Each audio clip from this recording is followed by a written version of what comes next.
My name is Daniel Reeves, and I'm 58 years old now.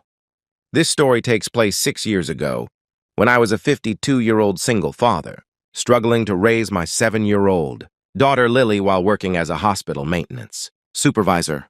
It's about how a chance encounter in a hospital corridor taught me that sometimes the greatest gift we can give isn't time or money, but simply the willingness to see another person's humanity in their darkest hour. I'd been working at Metropolitan General Hospital for nearly 15 years at that point, after my wife Rebecca died of complications during childbirth, leaving me with a newborn daughter and a grief I didn't know how to process. I'd needed steady work with good benefits. The hospital maintenance job wasn't glamorous, but it was reliable, and it gave me the flexibility to be there for Lily when she needed me. Over the years, I'd become part of the hospital's invisible infrastructure, the person who fixed leaking pipes and replaced burned out lights and made sure everything ran smoothly behind the scenes. Most patients never noticed me, which was fine. I wasn't there to be noticed. I was there to do my job and provide for my daughter. That particular autumn afternoon, I was responding to a maintenance request on the oncology floor. A wheelchair in one of the patient rooms had a stuck wheel that needed repair. I gathered my tools and headed up, just another routine task in another ordinary day. The oncology floor always affected me more than other parts of the hospital.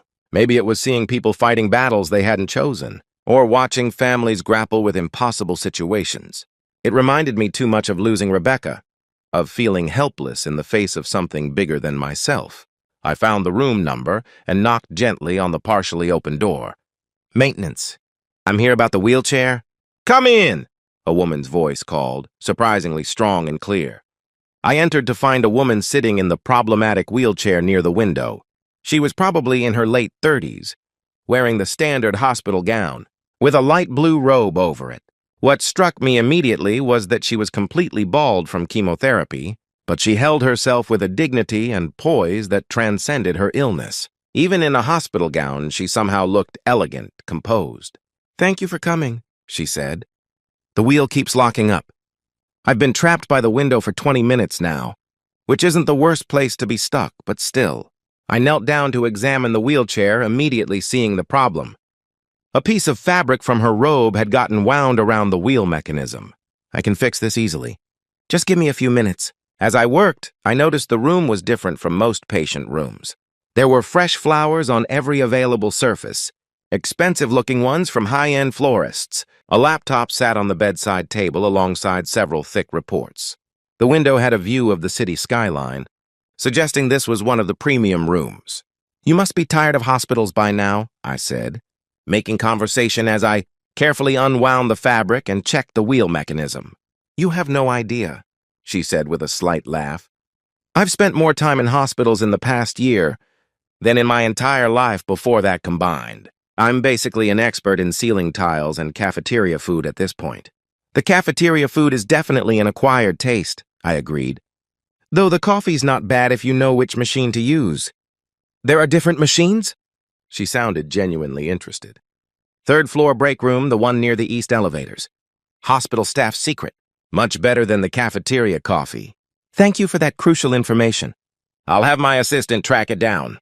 She said it with self-deprecating humor, but I caught the underlying sadness. I finished fixing the wheel and tested it, making sure it moved smoothly. All set.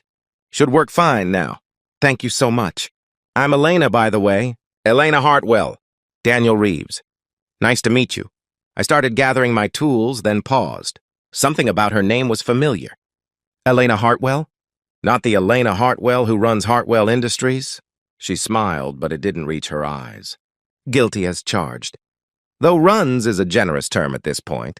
I'm more in an advisory role now. I'd read about her in the business section of the newspaper. Elena Hartwell was a CEO who'd built a tech company into a major player, known for her innovative approaches to both business and workplace culture. Young, brilliant, successful, and now sitting in a hospital wheelchair on the oncology floor. "I'm sorry," I said quietly. "I hope treatment is going well." Her composed expression flickered, and I saw something raw beneath it. "Treatment isn't going well, actually. In fact, it's not going at all anymore. They've told me there's nothing more they can do. 3 months, maybe less. So I'm here doing experimental trials and hoping for miracles."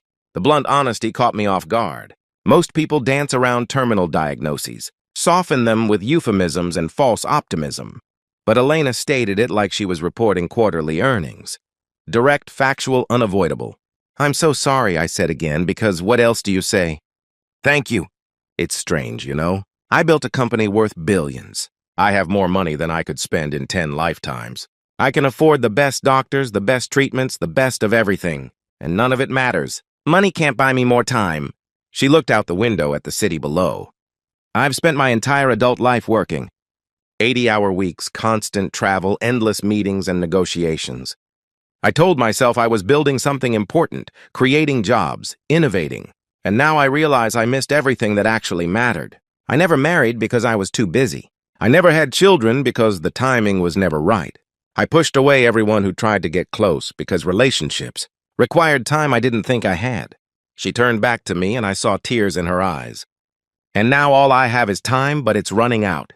3 months to realize I wasted 40 years chasing the wrong things. I should have made an excuse and left.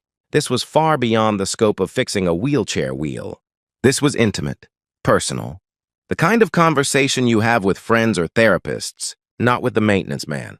But something in her voice, in her isolation, reminded me of myself after Rebecca died. "May I sit for a moment?" I asked. She looked surprised but nodded. I pulled over the visitor's chair and sat down. "I lost my wife 12 years ago," I said. "During childbirth. One moment I was about to become a father, excited about our future. The next moment I was a widower with a newborn baby and no idea how to survive. And for a long time after that, I thought my life was over too. Not physically, but in every way that mattered." Elena was listening intently. Her earlier composure replaced by something more vulnerable. "But my daughter needed me," I continued. "So I kept going. And gradually, day by day, I discovered something. Life isn't about grand achievements or impressive resumes. It's about the small moments. Reading bedtime stories, making pancakes on Saturday morning, helping with homework, watching someone you love learn and grow. Those tiny, ordinary moments are what actually matter." "But you had someone to love," Elena said softly. "A daughter who needed you." "I don't have anyone. I pushed everyone away, and now there's no time left to build those connections." "There's always time," I said. "Maybe not as much as you'd like, but enough to matter. 3 months is 90 days. That's 90 opportunities to connect with people, to make a difference, to experience love and joy and meaning." She shook her head. "How?" "Everyone in my life sees me as the CEO, the business leader. They want to talk about quarterly reports and succession planning. They don't know how to just be with me." Without quite planning it, I found myself saying, "My daughter Lily has a school concert tomorrow night. Would you like to come?" Elena stared at me. "What?" "It's an elementary school concert. Lots of off-key singing and forgotten lyrics and pure enthusiasm. It's not sophisticated or impressive, but it's real. It's life happening. And maybe that's what you need right now. Not another business meeting or treatment discussion, but just life. You're inviting a dying woman you just met to your daughter's school concert? I'm inviting another human being who's feeling isolated to experience something joyful and genuine. Is that okay?" For the first time since I'd entered the room, Elena's composure completely cracked. She started crying, real tears that she didn't try to hide or wipe away. "Yes," she said. "Yes, I would love to come to your daughter's concert." The next evening, I picked Elena up at the hospital.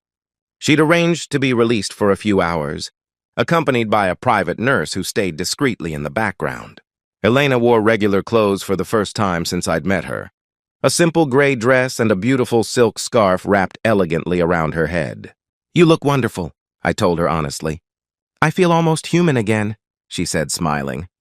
"Though the wheelchair is a bit of a giveaway that I'm not entirely okay." Lily had been excited when I told her we'd have a special guest. She waited by the car, bouncing on her toes in her concert outfit, a pink dress she'd insisted on wearing despite it being slightly too small. "Hi, I'm Lily," she announced as Elena was helped into the car. "Are you Daddy's friend?" "I hope so," Elena said. "Is that okay with you?" "Yeah, do you like music?" "I'm singing a solo tonight." "Well, it's not really a solo, but I have 2 lines all by myself." "I can't wait to hear it," Elena said, and I could hear the genuine warmth in her voice. The school auditorium was packed with parents, grandparents, and siblings. We found seats near the back to accommodate Elena's wheelchair. She looked around with an expression I couldn't quite read. Wonder, maybe, or nostalgia for experiences she'd never had. The concert was exactly what I'd promised. Chaotic, enthusiastic, slightly disastrous, and absolutely wonderful. Children forgot their lines and sang off-key. Some waved at their parents instead of performing. Others were clearly terrified and mouthed the words silently. It was imperfect and human and beautiful. When Lily's class performed, I watched Elena's face. She was completely absorbed, smiling at the children's earnest performances. And when Lily stepped forward for her 2 solo lines, singing them with complete confidence and only slight pitch problems, Elena's eyes filled with tears. After the concert, Lily ran to us beaming. "Did you hear me?" "Did I do good?" "You were magnificent," I told her, hugging her tightly. "You were wonderful," Elena agreed. "Thank you for letting me come watch." "Did you like it?" Lily asked. "Daddy said you've been sick and might need cheering up." Elena laughed through her tears. "I loved it. And yes, I've been sick, but tonight watching you perform, I felt better than I have in months." On the drive back to the hospital, Elena was quiet. I thought maybe she was exhausted, but when I glanced over, I saw she was smiling. "Thank you," she said finally. "You have no idea what tonight meant to me." "I think I do," I said. "Sometimes we need to be reminded that life is happening all around us, even when we're struggling. It's more than that." For the first time in months, I wasn't Elena Hartwell, dying CEO. I was just Elena, enjoying a school concert. Nobody pitied me or tiptoed around me. Your daughter treated me like any other adult. It was incredibly normal, and normal is something I haven't felt in a long time. When we got back to the hospital, Elena asked if we could sit in the car for a few minutes before going in. Lily had fallen asleep in the back seat. "Daniel, can I ask you something?" "You barely know me. Why did you invite me tonight, really?" I thought about how to answer honestly. "Because you reminded me of myself 12 years ago. Lost, isolated, feeling like nothing mattered anymore. And someone helped me then. A nurse, actually, in this same hospital. She saw how lost I was with newborn Lily, and she didn't just give me medical advice. She gave me hope. She reminded me that I wasn't alone, that life would get better, that love was worth the pain." "And you thought you'd pay it forward?" Elena asked. "Something like that. But also you deserved a normal evening, a break from being the person everyone expects you to be. That's not charity. That's just basic human kindness." Elena was quiet for a long moment. Then she said, "I've made a decision.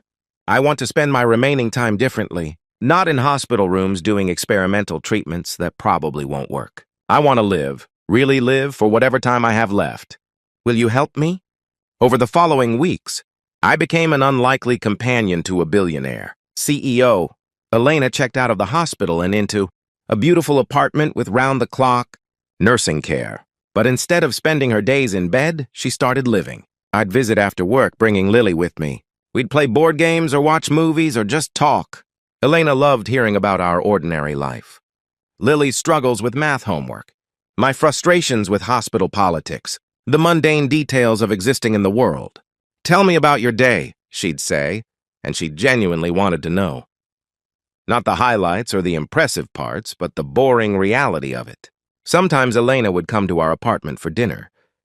I'd cook simple meals, spaghetti, tacos, roast chicken, and she'd insist they were the best things she'd ever eaten.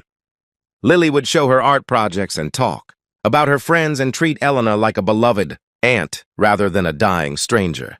"This is what I missed," Elena told me one evening after Lily had gone to bed. "This ordinariness, the rhythm of daily life. I had fancy dinners at expensive restaurants, but I never had someone make me homemade spaghetti. I attended elite cultural events, but I never watched a child's school concert. I traveled the world but never felt at home anywhere." "You could still have more time," I said. "The doctors might be wrong." "They're not wrong," she said gently. "I can feel it. My body's shutting down, but that's okay now because I'm finally living instead of just existing." Elena also started reaching out to people she'd pushed away over the years. Old friends she'd lost touch with, family members she'd neglected, employees she'd never really known.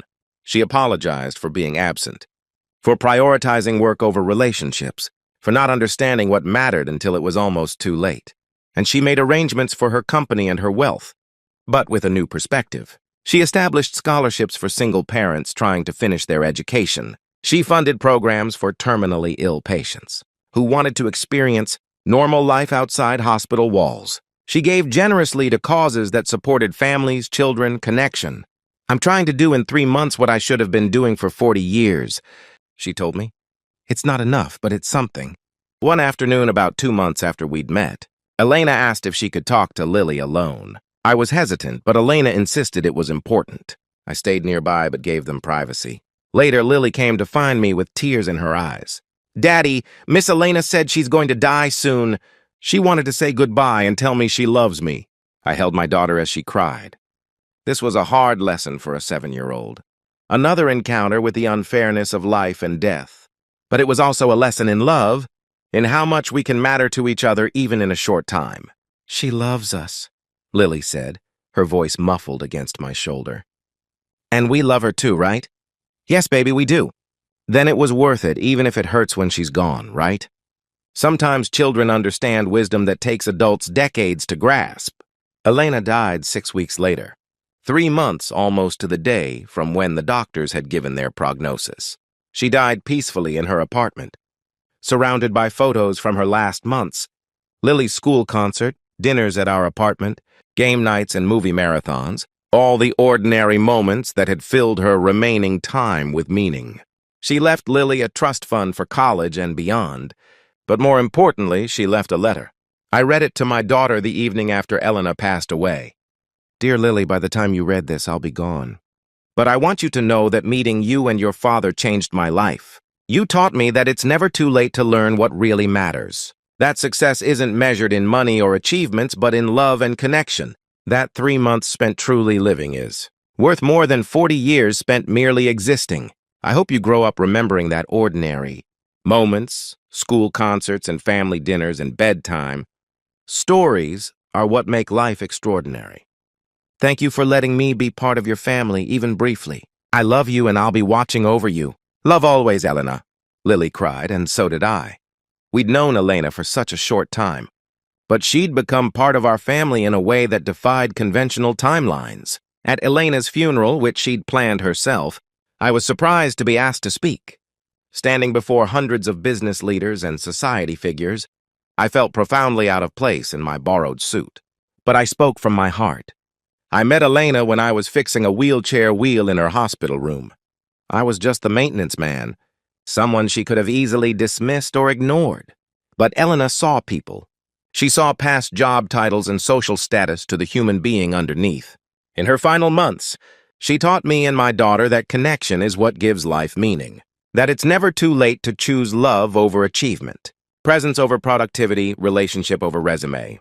Elena had only 3 months left, but she lived those 3 months more fully than most people live decades. And she reminded all of us that we don't have to wait until we're dying to start truly living. After the funeral, several of Elena's business associates approached me. They thanked me for bringing joy to her final months. Some cried as they admitted they'd never really known her, had only seen the CEO, not the woman. "She talked about you and your daughter all the time," one executive told me. "She said you showed her what she'd been missing, that you gave her a family when she thought it was too late." Now, 6 years later, Lily is 13 and often talks about Miss Elena. She uses the trust fund's interest to donate to hospice programs and patient comfort initiatives, wanting to honor Elena's memory by helping others the way Elena helped us. I still work at the hospital, though Elena's trust fund for me meant I could have retired. But I've learned from her example, it's not about the money or the prestige. It's about showing up, doing meaningful work, being present for the small moments that make up a life. Sometimes I wonder what would have happened if I'd just fixed that wheelchair wheel and left, if I hadn't sat down to talk with Elena, hadn't invited her to Lily's concert, hadn't opened our lives to her. We would have missed knowing an extraordinary woman. She would have died alone, surrounded by business associates, but not by love. Instead, we got 3 precious months of family, and Elena got to experience